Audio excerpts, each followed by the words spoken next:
Hi guys, and welcome back to the channel. In this video we're going to discuss how we survive off-grid in a camper van that has no fitted electrics, running water or gas. And we're going to show you how we do it over the next few days. We're currently off-grid for 4 nights, which is the longest we've done yet off-grid. So we'll be filming this over a few days and show you how we manage to survive without fitted electrics.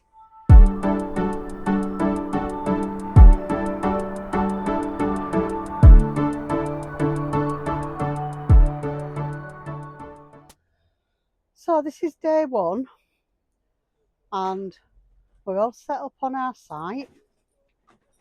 It's very windy today as well, so that's blowing everything around a little bit. But I'm going to start with how we get our electric for the main. So one of the first things we use is our jackery, and our jackery predominantly runs our fridge, which is just at the side here. We're almost at the end of our first 24 hours off grid, and the jackery is doing an absolutely fantastic job. It's keeping the fridge running, it's charging the phones, it's charging my cameras, and it's charging my microphones. So, and it's still running at 100%. And the reason it's still running at 100% is because it's connected to a solar panel. So as long as we've got a little bit of sunshine, a little bit of brightness, as long as the solar's putting in more than we're taking out, the jackery will stay fully charged. The jackery is an absolutely fantastic bit of kit, and we survive quite well on this alone. However, there are times when we can't get enough solar to keep the jackery running. So what do we do? Well, we bought just a few weeks ago, as an additional to the jackery, our eco-worthy 150 amp hour lithium battery. And this is connected to our inverter, which we've had for quite some time, to be fair. We bought this when we had the motorhome, but when we sold the motorhome and went back to the caravan, we didn't really use it, so we just put it back in the box and forgot about it. And then we thought, well, we've already got the inverter, so why not use it? So we bought the lithium battery. We haven't quite decided exactly where and how we're keeping that in the camper yet. That's still up for debate, but it is in the camper and it is connected to the inverter, so we can use it. And we've got an extension lead that plugs into the inverter, and we run it through into the main part of the camper, and that's got 3 plug points in, 3 240-volt plug points. It's also got USBs and a C-type point in it as well. So if the jackery failed for any reason, at least we will still have electrics. But for future plans, we do plan on getting this connected up properly and putting solar onto the roof so that it will constantly charge while we're out. And then if we go off grid and we do park ups more and this sort of thing, it'll work so much better for us, because we'll still have the jackery, which again, even though we won't be able to use the solar panel on park up, we can charge the jackery up then whilst we're travelling, because it has a 12-volt plug that we can plug it into, and it will charge as we travel. So that's the main ways we get our electric. But what about everything else we do? We've still got the issue that we've got no running water, so how do we deal with that? So it's now Sunday morning. I've literally just crawled out of bed. We had a bit of a late night last night. I feel absolutely shattered. We had one of our try on my nose competitions last night with our friends Grace and Jan. So yeah, it was a bit of a late night. We also had a takeaway, and I ain't washed up yet. So I'm going to show you how we deal with not having any water. So we still have to wash up. We don't have running water. We don't have cold water or hot water or anything else. So I'm going to show you how we deal with not having the water. So the first thing is, when we want hot water, we have our water bottle. Now we do have a canister with a tap on, but it's quite bulky, so I tend to use one of these basically. You can buy these anywhere. 5 litre water bottle. A lot easier to store and a lot easier to keep in the van when you've only got a small space. So we fill the kettle up from the water bottle.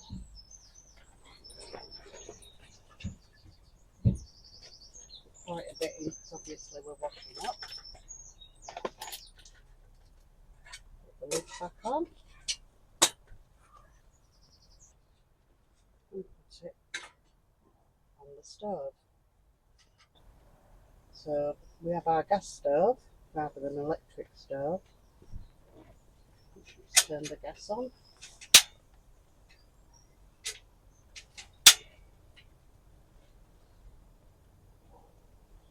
And that will provide us with enough hot water to do the washing up.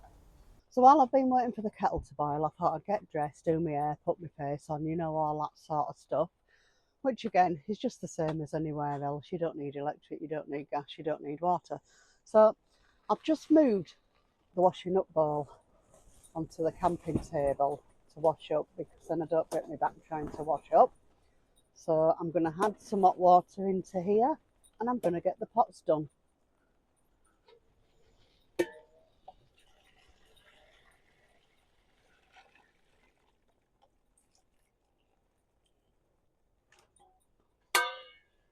So here goes, washing the pots.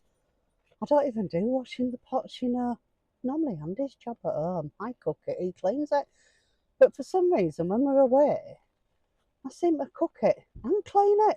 What's going on?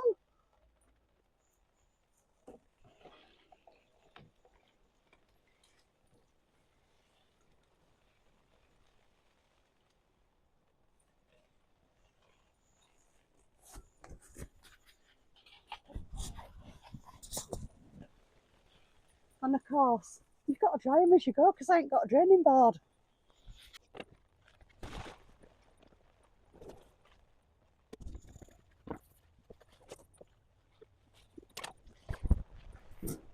By the way, do you like my tea towels? You know, I've got a bit of a bee theme going on in this camper van, so I bought some tea towels with bees on. Sweet. Well, I think so anyway. So when it's a bit sunny, it's a bit of a sunny, rainy, showery sort of day today. But when I finish washing up, I normally just hang my tea towel on one of the bars on the Quest to dry. And that should dry nicely at the moment because we've got a little bit of sun, so it shouldn't take too long to dry. So what do I do for lighting? Well, everything is either solar panel, rechargeable or battery operated when it comes to lights. This particular light is an Outdoor Revolution and it's one we'd seen Footsteps and Tyre Tracks recommend, so we thought we'd buy it. And it is absolutely brilliant. And it's not only a light, it's also a fan. So when it gets a little bit too warm, you can turn the fan on as well as running the lights. It has a solar panel on the top, so you can put it outside during the day and recharge it, or you can recharge it by USB.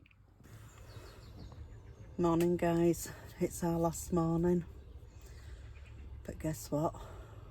We've survived all 4 days in the camper van with no electric, gas or running water.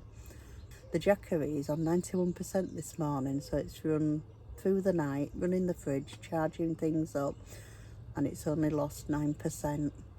So it all works. We can do more and more off grid, and that was the plan, to find out how long we can go without having any fixed electrics. So in conclusion, off grid in a camper van with no fitted electrics, no gas, no running water has actually proved to be not so bad. So the Jackery has been an absolute godsend. It's never dropped below around 80% using the solar panels to keep it charged. We've never actually used the lithium battery.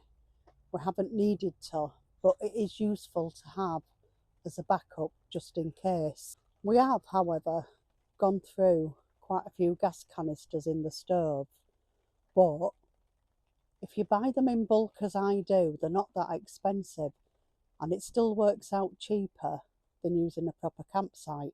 The fridges run really well off the Jackery, off the 12-volt Jackery connection, so that's been really good. And considering we've not gone below 80% and the fridge has been running constantly, it's never been turned off, obviously, because we need it to keep the food fresh, then I think the Jackery and the fridge combination has worked absolutely fantastic. Would we do it again? Yeah, it's not so bad, is it, this off-gridding?